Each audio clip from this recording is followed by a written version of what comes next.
আসসালামু আলাইকুম, কেমন আছেন সবাই? আমি ভালো আছি আলহামদুলিল্লাহ।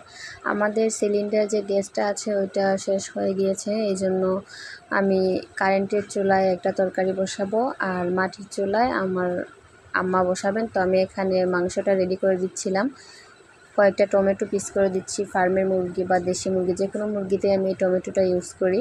আপনারা ট্রাই করে দেখতে পারেন যারা জানেন না আর কি, খেতে অনেক ভালো লাগে। তো এখানে আমি পরিমাণ মতো সব কিছু মশলা দিয়ে দিচ্ছিলাম, রসুন বাটা, তারপরে পেঁয়াজ বাটা, পরিমাণ মতো সব কিছু দিয়ে আমি এখানে মেখে তারপরে মাটির চুলায় বসিয়ে দেব। আর এখানে পেঁয়াজ আদা রসুন দেওয়ার পরে এখানে পেঁয়াজ বাটা সব কিছু দেওয়া হয়েছে। এখন লবণ দিচ্ছি। মানে মাংস রান্না করতে যা যা লাগে অনেকে অনেকভাবে রান্না করেন, এটা যার যার রুচি। আমি যখন যেভাবে ভালো লাগে সেভাবেই রান্না করি। এখানে আমি আজকে তাড়াহুড়ার জন্য একটু মেখে রান্না বসিয়ে দিয়েছিলাম। হাঁড়ি পাতিল কিছু গরম না করে এটার মধ্যে সব মাংস মশলা সব একসাথে নিয়ে তারপরে ভালো করে ম্যারিনেট করে এটাকে আমি মাটির চুলায় বসিয়ে দিয়েছিলাম। কারণ কারেন্টের চুলায় তো একটাই হাঁড়ি পাতিল বসানো যায়, আর গ্যাস তো নেই। গ্যাস না থাকলে অনেক অসুবিধা হয়। এখন ভালো করে এটাকে মেখে নিচ্ছিলাম। আমার কাছে হ্যান্ড গ্লাভস নেই, শেষ হয়ে গিয়েছে, তাই খালি হাতে এটাকে ম্যারিনেট করতে হয়।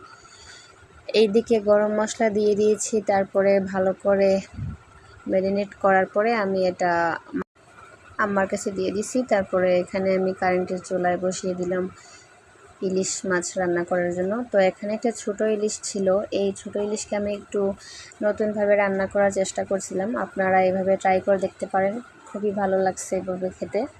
আমি এখানে এটাকে বলে পেঁয়াজি ইলিশ। তো এখানে বড় বড় করে পেঁয়াজের পিস করে নিয়েছিলাম। এটাকে আমি সরিষার তেলের মধ্যে দিয়েছি। সরিষার তেল দিলে ইলিশটা খেতে কিন্তু অনেক ভালো লাগে।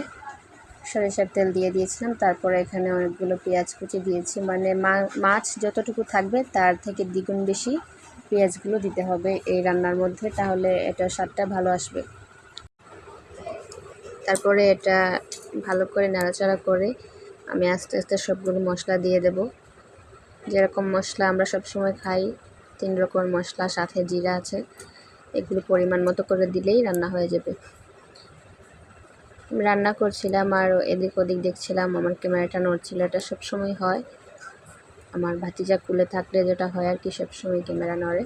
তো ও রান্না করতে দেখলে সবসময় এরকম করবে, কুলে আসবে আর এটা একটা ধরতে চাইবে, আর ওই যে নড়াচড়া করতে একটু ডিস্টার্ব করবে ও।